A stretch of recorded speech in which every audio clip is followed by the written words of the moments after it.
வணக்கம். இது இரவு நேர பிரதான செய்திகள். முதலில் தலைப்புச் செய்திகள். இலங்கை கடற்பரப்பில் அதிகாலை ஈரானிய போர்க்கப்பல் மூழ்கடிப்பு. 101 பேர் மாயம், 78 பேர் காயம், 32 பேர் மீட்கப்பட்டு காலி வைத்தியசாலையில் அனுமதி. இலங்கை கடற்படையின் பாதுகாப்பையும் மீறி தாக்குதல் நடந்ததா? நாமல் சரமாரி கேள்வி. 2026 அபிவிருத்தி பணிகளை விரைந்து முடிக்க வேண்டும்.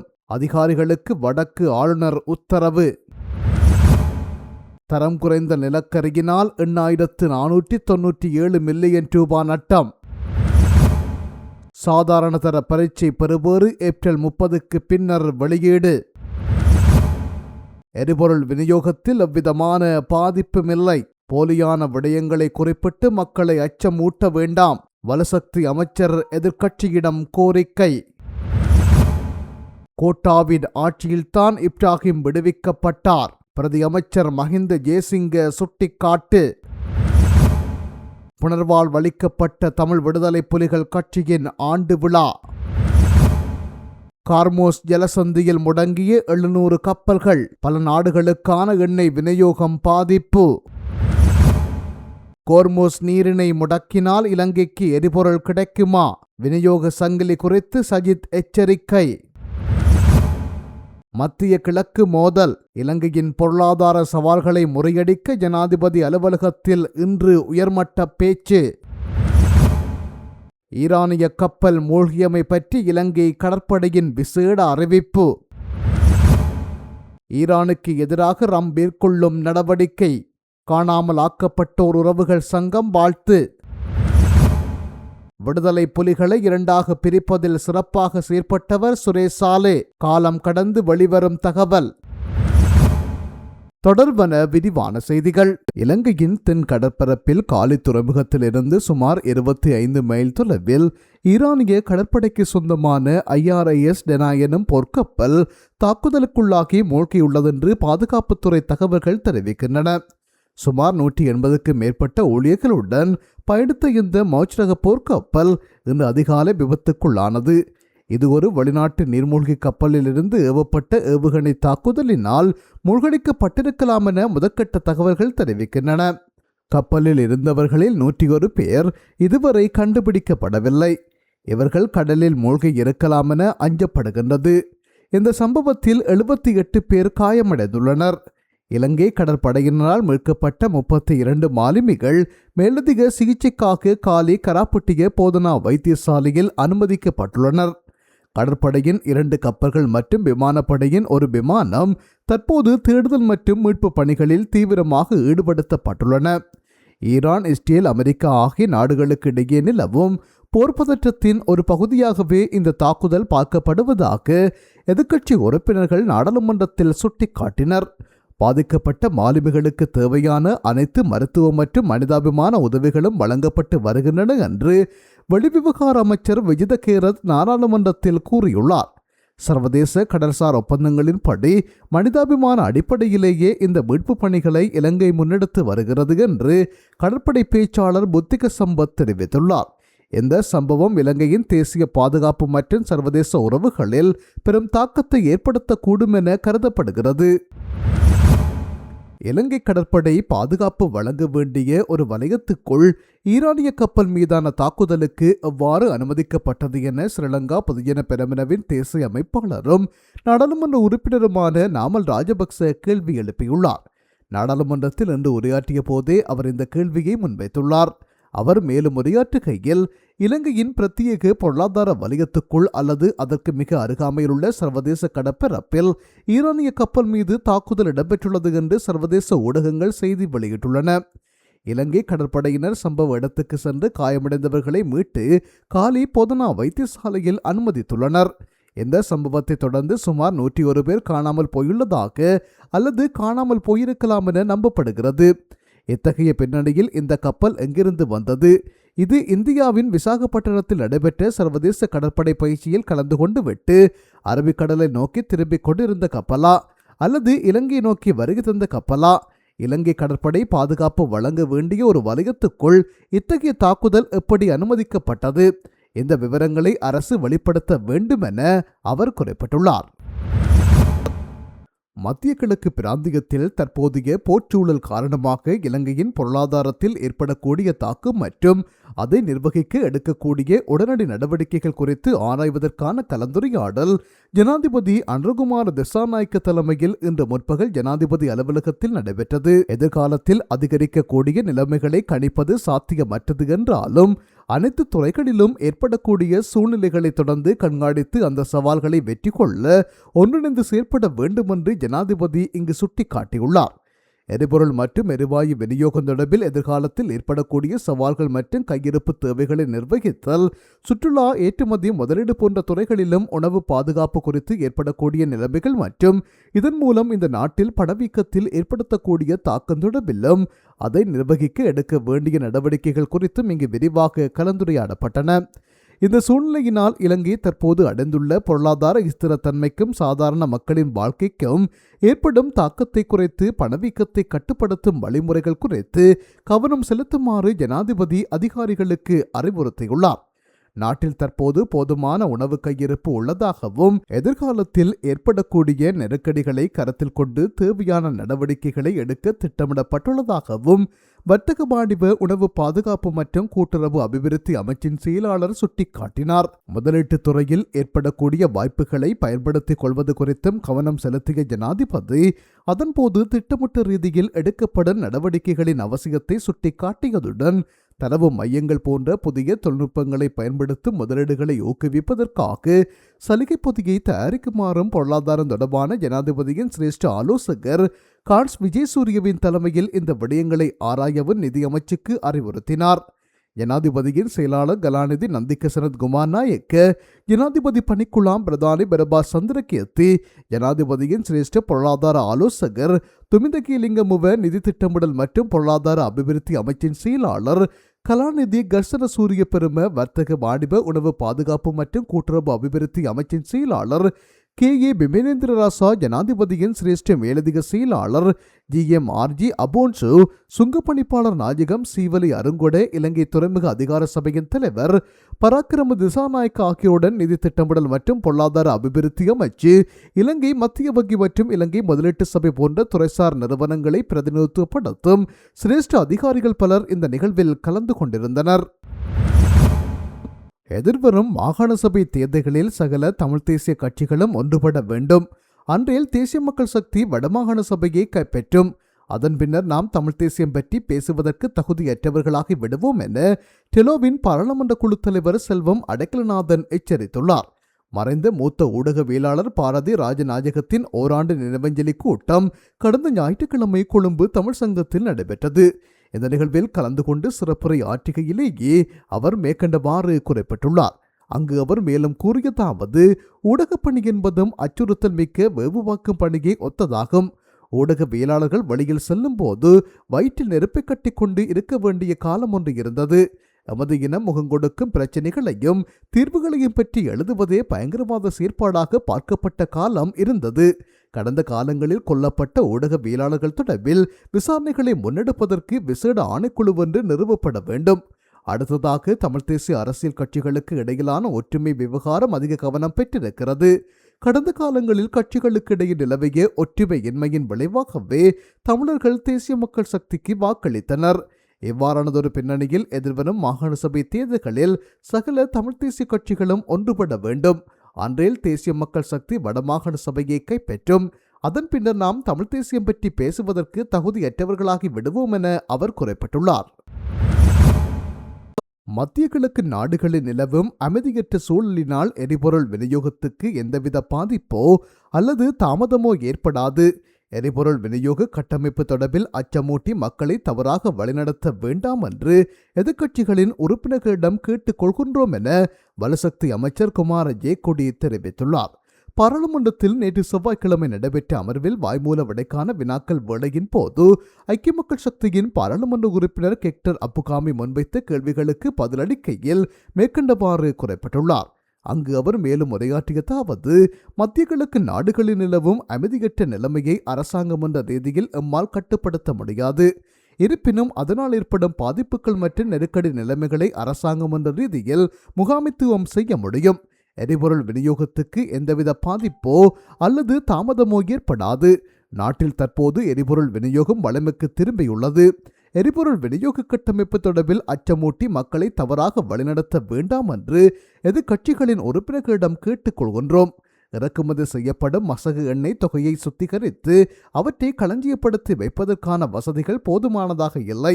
திருகோணமலை எண்ணெய் தாங்கிகளில் இலங்கைக்கு சொந்தமான தாங்கிகள் முழுமையாக பயன்படுத்தப்படுகின்றன. அப்பகுதியில் மேலதிகமாக 2 எண்ணெய் தாங்கிகளை நிர்மாணிப்பதற்கு உரிய நடவடிக்கைகள் முன்னெடுக்கப்பட்டுள்ளன. திருகோணமலை எண்ணெய் தாங்கிகளை இந்தியாவுக்கு வழங்காமல் இருந்தால் தேவைக்கு மேலதிகமான வகையில் எண்ணெய் தொகையை களஞ்சியப்படுத்தி வைக்க முடியும். ஆகவே விமர்சனங்களை மாத்திரம் முன்வைக்கும் எதிர்க்கட்சியினர் கடந்த காலங்களை பற்றி நினைத்து பார்க்க வேண்டும் என்று கேட்டுக்கொள்கின்றேன் என்று அவர் குறிப்பிட்டுள்ளார். புனர்வாழ்வளிக்கப்பட்ட தமிழ் விடுதலை புலிகள் கட்சியின் 10வது ஆண்டு விழா வல்வெட்டித்துறை தெருவில் குமாரப்பா புலேந்திரன் சதுக்கத்தில் அதன் தலைவர் இன்பராசா தலைமையில் நேற்று முன்தினம் திங்கட்கிழமை மாலை இடம்பெற்றது. இதில் பிரதம விருந்தினராக வல்வெட்டித்துறை நகரசபையின் தவிசாளர் MK சிவாஜிலிங்கமும் சிறப்பு விருந்தினராக மாவீரர் பண்டிதரின் தாயாரும் கலந்து கொண்டனர். இந்த மாநாட்டில் புனர்வாழ்வளிக்கப்பட்ட தமிழ் விடுதலை புலிகள் கட்சியின் 10வது ஆண்டுகால அறிக்கை வாசிக்கப்பட்டது. அவர்களின் கொள்கை பிரகடனமும் வாசிக்கப்பட்டு வெளியீடு செய்யப்பட்டுள்ளது. நிகழ்வில் புனர்வாழ்வளிக்கப்பட்ட தமிழ் விடுதலை புலிகள் கட்சி உறுப்பினர்கள், ஆதரவாளர்கள் என பலரும் கலந்து கொண்டிருந்தனர். தற்போதைய அரசு தென்னாப்பிரிக்காவிலிருந்து இறக்குமதி செய்த நிலக்கரி தரம் குறைந்தவை என்பது இலங்கை பொது பயன்பாடுகள் ஆணைக்குழுவினால் ஆதாரங்களுடன் நிரூபிக்கப்பட்டுள்ளது என்று எதிர்க்கட்சித் தலைவர் சஜித் பிரேமதாச தெரிவித்துள்ளார். இதனால் நாட்டுக்கு 8,497 மில்லியன் ரூபாய் நட்டம் ஏற்பட்டுள்ளது என்றும் அவர் சுட்டிக்காட்டினார். இன்று நாடாளுமன்றத்தில் விசேட கூற்றை முன்வைத்து அவர் மேலும் தெரிவிக்கையில், ரஷ்யாவிலிருந்து இறக்குமதி செய்யப்பட்ட நிலக்கரியுடன் ஒப்பிடும் போது தென்னாப்பிரிக்க நிலக்கரி தரம் குறைந்தது என்பதை இலங்கை பொது பயன்பாடுகள் ஆணைக்குழுவின் தரவுகள் உறுதிப்படுத்துகின்றன. எதிர்பார்க்கப்படும் 5,900 தொடக்கம் 6,200 மட்டத்தை தென்னாப்பிரிக்க நிலக்கரி எட்ட தவறிவிட்டது. ரஷ்ய நிலக்கரி 1 கிலோவாட் மணிக்கு 0.46 கிலோ சாம்பலை உருவாக்கும் நிலையில் தென்னாப்பிரிக்க நிலக்கரி 0.93 கிலோ சாம்பலை உருவாக்குகின்றது. இது 102% அதிகரிப்பாகும். தரம் குறைந்த நிலக்கரியை பயன்படுத்துவதற்கு லக்விஜய மின் உற்பத்தி நிலையத்தில் பாதிப்புகள் ஏற்படுகின்றன. அங்கு 300 மெகாவாட் முழுமையான மின் உற்பத்தியை எட்ட முடியாமல் உள்ளது. அதிக சாம்பல் மற்றும் வெப்பநிலை காரணமாக கொதிகலங்கள் மற்றும் ஏனைய இயந்திர பாகங்கள் விரைவாக தேய்மானம் அடைகின்றன. ஏற்கனவே கொண்டுவரப்பட்ட 9 கப்பல் நிலக்கரி தரம் குறைந்தவை என்பதை மறைக்கவே அரசு தற்போது அவசரமாக மீண்டும் 5 நிலக்கரி கப்பல்களை கொள்வனவு செய்ய தீர்மானித்துள்ளது. இது தரமின்மையை மறைமுகமாக ஒப்புக்கொள்வதாகும். நாட்டுக்கு வருடத்துக்கு 6 நிலக்கரி கப்பல்கள் தேவைப்படும் நிலையில் இவ்வாறான தரம் குறைந்த இறக்குமதிகள் மூலம் மக்கள் பணம் கொள்ளையடிக்கப்படுகிறது. அமைச்சர்கள் இதனை மறுத்தாலும் பொது பயன்பாடுகள் ஆணைக்குழுவின் உத்தியோகபூர்வ தரவுகள் ஊழலை வெளிச்சம் போட்டு காட்டியுள்ளன. இதற்கு அரசு நாட்டு மக்களுக்கு பதிலளிக்க வேண்டும் என்று அவர் குறிப்பிட்டுள்ளார். 2026ஆம் ஆண்டுக்குரிய அபிவிருத்தி வேலை திட்டங்களை எவ்வளவு விரைவாக நிறைவு செய்ய முடியுமோ அவ்வளவு துரிதமாக நிறைவு செய்யுமாறு அதற்காக தேவைப்படும் தொழில்நுட்ப ஆளுநரின் ஒத்துழைப்புகளை பெற்றுத் தருவதற்கு உரிய நடவடிக்கைகள் ஏற்கனவே எடுக்கப்பட்டுள்ளதாகவும் வடக்கு மாகாண ஆளுநர் நாகலிங்கம் வேதநாயகன் தெரிவித்துள்ளார். வடக்கு மாகாண நிதி மற்றும் திட்டமிடல் சட்டம் ஒழுங்கு, காணி, மின்சக்தி, வீடமைப்பு மற்றும் நிர்மாணம், சுற்றுலா, உள்ளூராட்சி, மாகாண நிர்வாகம், கிராம அபிவிருத்தி, வீதி அபிவிருத்தி, மோட்டார் போக்குவரத்து மற்றும் போக்குவரத்து ஆகிய அமைச்சுக்களின் இந்த ஆண்டுக்கான செயற்றிட்டங்களின் முன்னேற்ற மீளாய்வு கூட்டம் ஆளுநர் செயலகத்தில் இன்று புதன்கிழமை காலை ஆளுநர் தலைமையில் நடைபெற்றது. இந்த கலந்துரையாடலின் ஆரம்பத்தில் கருத்து தெரிவித்த ஆளுநர், இந்த ஆண்டுக்குரிய முதலாவது அமைச்சர்சார் முன்னேற்ற மீளாய்வு கூட்டமாக இது அமைந்துள்ளதாக குறிப்பிட்டதுடன் கடந்த ஆண்டுக்குரிய அபிவிருத்தி திட்டங்களை சிறப்பாக நடைமுறைப்படுத்தியமைக்காக அதிகாரிகளுக்கு தனது பாராட்டுக்களையும் தெரிவித்திருந்தார். தொடர்ந்து உரையாற்றிய ஆளுநர், மாகாண சபையின் வளமையான நிதி, டிட்வா பேரிடர் பாதிப்புக்கான நிதி, மத்திய நிரல் அமைச்சுக்களின் நிதி, உள்ளூராட்சி மன்றங்களின் சபை நிதி மற்றும் முத்திரை தீர்வை நிதி என பல்வேறு நிதி மூலங்களினூடான வேலை திட்டங்களை நாம் இந்த ஆண்டு முன்னெடுக்க வேண்டியுள்ளது. இதற்கு தேவையான அனைத்து ஒத்துழைப்புகளும் வழங்கப்படும். எமக்கு இப்போதுள்ள சாதகமான காலநிலையை பயன்படுத்தி பணிகளை விரைவாக ஆரம்பிப்பது இலகுவானது. எனவே திட்டங்களை உரிய கால வரையறைக்குள் நிறைவு செய்வதுடன் அவற்றின் உயர்தரத்தையும் அதிகாரிகள் உறுதிப்படுத்திக் கொள்ள வேண்டுமென வலியுறுத்தியுள்ளார். மேலும் கடந்த ஆண்டு முன்னெடுக்கப்பட்ட திறனாய்களை கட்டுப்படுத்தும் செயற்றிட்டத்தை இந்த ஆண்டும் தொடர்ச்சியாக நடைமுறைப்படுத்துமாறும் லஞ்சீர் பயன்பாட்டை கட்டுப்படுத்தும் விடயத்தில் உள்ளூராட்சி மன்றங்கள் சிறப்பாக செயற்படுகின்றமைக்கு பாராட்டு தெரிவித்த அவர் அதனை தொடர்ந்து இறுக்கமாக பின்பற்றுமாறும் கேட்டுக்கொண்டார். நகர பகுதிகளில் இடம்பெறும் ஒலிபெருக்கி விளம்பர சேவைகள் தொடர்பில் உள்ளூராட்சி ஆணையாளரால் வழங்கப்பட்டுள்ள அறிவுறுத்தல்களை சகல உள்ளூராட்சி மன்றங்களும் கட்டாயம் பின்பற்ற வேண்டுமெனவும் மரநடுகை திட்டங்களை தொடர்ச்சியாக முன்னெடுக்க வேண்டுமெனவும் அவர் குறிப்பிட்டுள்ளார். இதனைத் தொடர்ந்து அமைச்சு மற்றும் அமைச்சின் கீழான ஒவ்வொரு திணைக்களங்களிலும் துறைசார் முன்னேற்ற மீளாய்வுகள் நடைபெற்றன.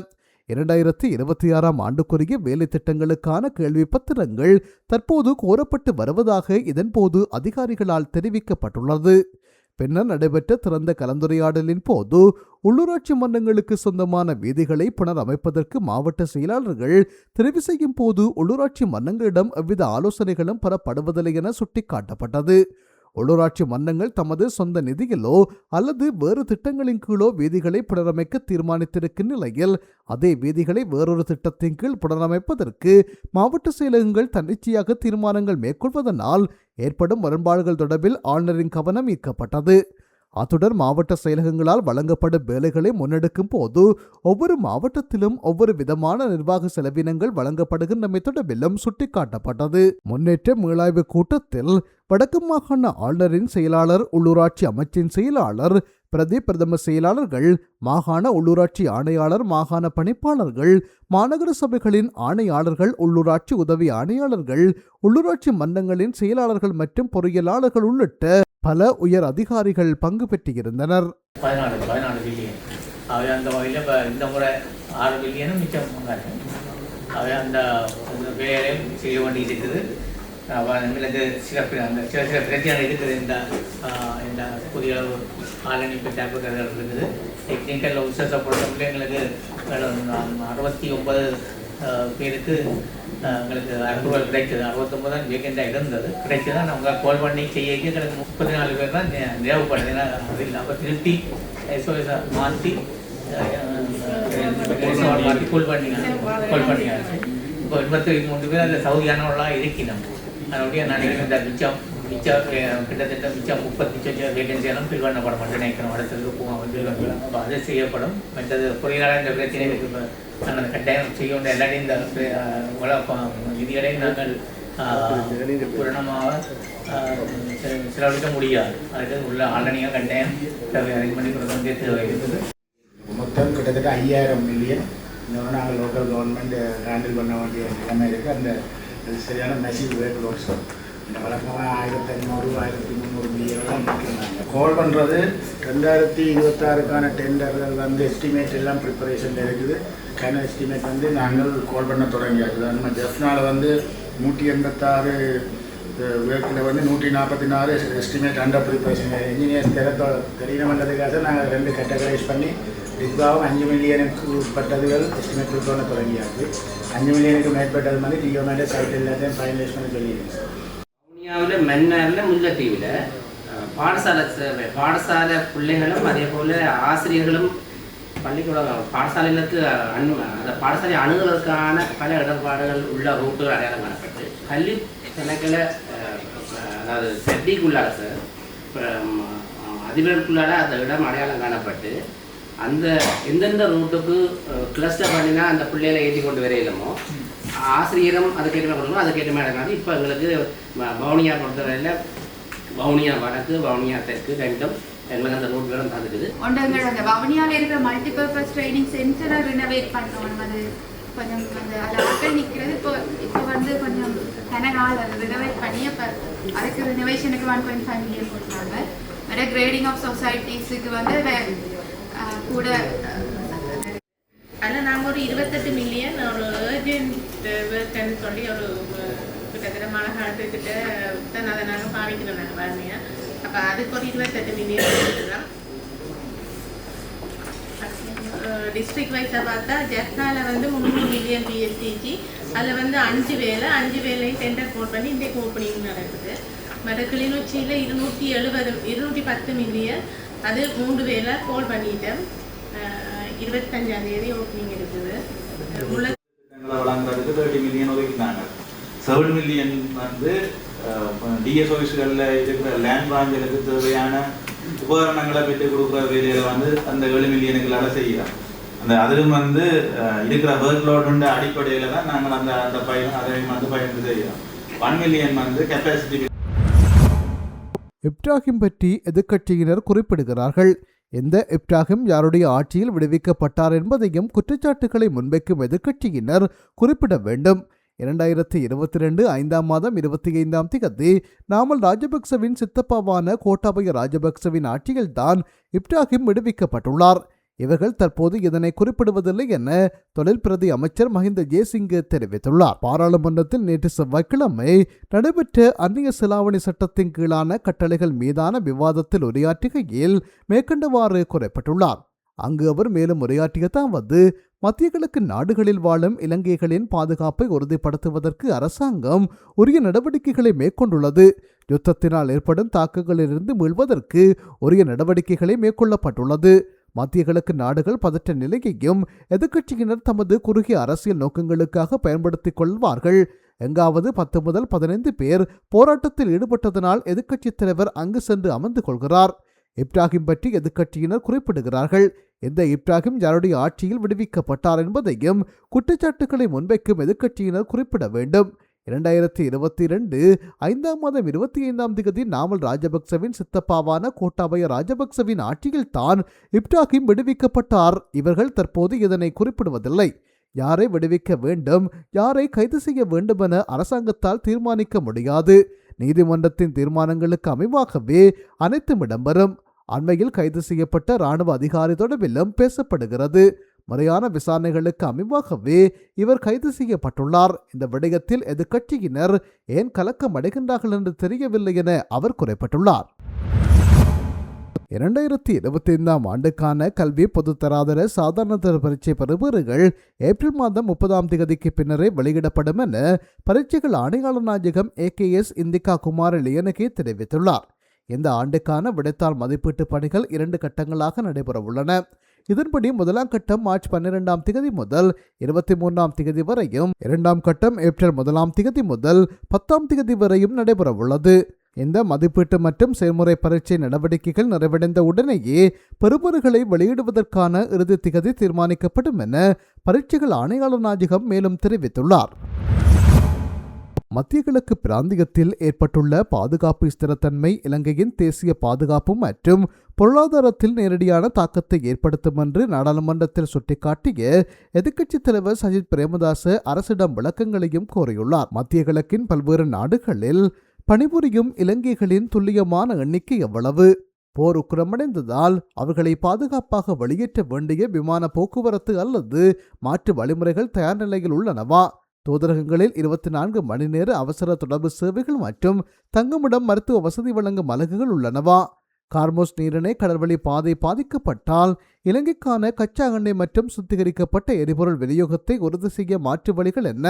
உலக சந்தையில் எரிபொருள் விலை உயர்வதனால் ஏற்படக்கூடிய பொருளாதாரத்தை தாக்கத்தை முகாமைத்துவம் செய்ய பிறகு எண்ணெய் உற்பத்தி நாடுகளுடன் பேச்சு நடத்தப்பட்டுள்ளதா? வான்பரப்பு மூடப்பட்டுள்ளதனால் வெளிநாட்டு விமான நிலையங்களில் சிக்கியுள்ள இலங்கைகளின் பாதுகாப்புக்கு எடுக்கப்பட்ட நடவடிக்கைகள் யாவை? சர்வதேச சிவில் விமான போக்குவரத்து அமைப்பு இணைந்து மேற்கொள்ளப்பட்டுள்ள மாற்று ஏற்பாடுகள் என்ன? வெளிநாடுகளில் இருந்து வரும் அந்நிய செலாவணி குறையும் அபாயம் உள்ளதா? அதனை தடுக்க அரசு வகுத்துள்ள திட்டம் யாது? தேயிலை ஏற்றுமதி மற்றும் கப்பல் போக்குவரத்துக்கான காப்புறுதி அதிகரிப்பினால் ஏற்படும் பாதிப்புகளை அரசு எவ்வாறு கையாளப் போகின்றது என்று அரசிடம் எதிர்க்கட்சித் தலைவர் சஜித் பிரேமதாச வினாவியுள்ளார். சிங்கப்பூர் மற்றும் இந்தியாவிலிருந்து நாம் எரிபொருளை பெற்றாலும் அந்த நாடுகளுக்கே கோர்முஸ் ஜலசக்தி வழியாகத்தான் கச்சா எண்ணெய் செல்கின்றது என்பதை சுட்டிக்காட்டிய சஜித் பிரேமதாச இந்த விநியோக சங்கிலி குறித்து பூரண தெளிவுடன் அரசு செயற்பட வேண்டும் என்றும் வலியுறுத்தியுள்ளார். ஈரானுக்கு எதிராக மேற்கொள்ளப்பட்ட சமீபத்திய சர்வதேச நடவடிக்கைகளில் அமெரிக்க ஜனாதிபதி டொனால்ட் ட்ரம்ப் எடுத்த நிலைப்பாட்டை வாழ்த்துவதாக தமிழதாஜக காணாமல் ஆக்கப்பட்டோர் உறவுகள் சங்கம் தெரிவித்துள்ளது. தமிழதாஜக காணாமல் ஆக்கப்பட்டோர் உறவுகளின் சங்கத்தினர் வவுனியாவில் நேற்று ஊடக சந்திப்பொன்றை மேற்கொண்டனர். 3300 நாட்களாக சுழற்சி முறையிலான உணவு தவிர்ப்பு போராட்டத்தில் ஈடுபட்டு வரும் கொட்டகையிலேயே இந்த ஊடக சந்திப்பு இடம்பெற்றது. இதன்போது இவ்வாறு கருத்து தெரிவிக்கப்பட்டுள்ளது. வவுனியாவில் கட்டாயமாக காணாமல் ஆக்கப்பட்டோரின் தாய்மார்கள் ஈரானுக்கு எதிராக மேற்கொள்ளப்பட்ட சமீபத்திய சர்வதேச நடவடிக்கைகளில் அமெரிக்க ஜனாதிபதி டொனால்ட் ட்ரம்ப் எடுத்த நிலைப்பாட்டை வாழ்த்துவதுடன் தமிழ் மக்களின் பல தசாப்தங்களாக நீடித்து வரும் அரசியல் போராட்டத்தில் சர்வதேச சமூகத்தின் தீவிர ஈடுபாட்டை வேண்டி அழைப்பு விடுக்கின்றனர். இந்த நிகழ்வு 3300 நாட்கள் தொடர்ச்சியான சாலை போராட்டத்தின் பின் முக்கிய தருணமாகும். 2009 உள்நாட்டு போரின் போது மற்றும் அதன் பின்னர் தமது பிள்ளைகளை இழந்த இத்தாய்மார்கள் அதிகார ஆட்சி முறைகளுக்கு எதிராக உறுதியான நிலைப்பாடு எடுக்கும் உலக தலைவர்களின் செயற்பாடுகளுக்கும் தாங்கள் எதிர்கொண்டு வருவதாக கூறும் சிங்கள குடியேற்ற ஆதிக்கமும் மாநில அடக்குமுறைகளுக்கும் இடையே ஒற்றுமையை காண்கின்றார்கள். கைது செய்யப்பட்ட புலனாய்வு பணியகத்தின் முன்னாள் பணிப்பாளர் சுரேஷ் சாலே விடுதலை புலிகளை இரண்டாக பிரிப்பதில் சிறப்பாக செயற்பட்டார். சாலே போரை முடிவுக்கு கொண்டு வந்தார் என நாடாளுமன்ற உறுப்பினர் சாமரசம்ப தசாநாயக்கு தெரிவித்துள்ளார். நேற்று நாடாளுமன்றத்தில் உரையாற்றும் போது இவ்வாறு குறிப்பிட்டுள்ளார். அவர் தனது உரையில் மேலும் தெரிவிக்கையில், பிள்ளையான் கைது செய்யப்பட்டு 1 வருடமாகிறது. பிள்ளையானிடமிருந்து என்ன தகவல் எடுக்கப்பட்டது என்பதை அமைச்சரோ அல்லது காவல்துறையோ இன்னும் நாட்டுக்கு தெரிவிக்கவில்லை. குண்டுகள் வெடித்த போது அருண ஜெயசேகர கிழக்கு தளபதியாக இருந்தார். ரவி செனவரட்ன சிஐடியில் இருந்தார். சானி அபேசேகரவும் அங்கேதான் இருந்தார். இந்த நாட்டில் போரை முடிவுக்கு கொண்டு வருவதில் முன்னணி வகித்த மேஜர் ஜெனரல் சுரேஷ் சாலே அருத்தந்தை சிறிஸ் காமனியை விடவும் எனக்கு மிகவும் சிறப்பு மிக்கவர். ஈரானிய போர்க்கப்பல் தாக்குதலுக்கு உள்ளாகி மூழ்கியதாக சர்வதேச ஊடகங்கள் செய்தி வெளியிட்டுள்ள போதிலும் தேடுதல் மற்றும் மீட்பு பணிகள் நிறைவடைந்த பின்னரே தொழில்நுட்ப விசாரணைகள் முன்னெடுக்கப்படும் என்றும் தற்போதைக்கு இந்த சம்பவம் ஒரு விபத்து என்றே கருதப்படுவதாகவும் அவர் மேலும் தெரிவித்துள்ளமை குறிப்பிடத்தக்கது.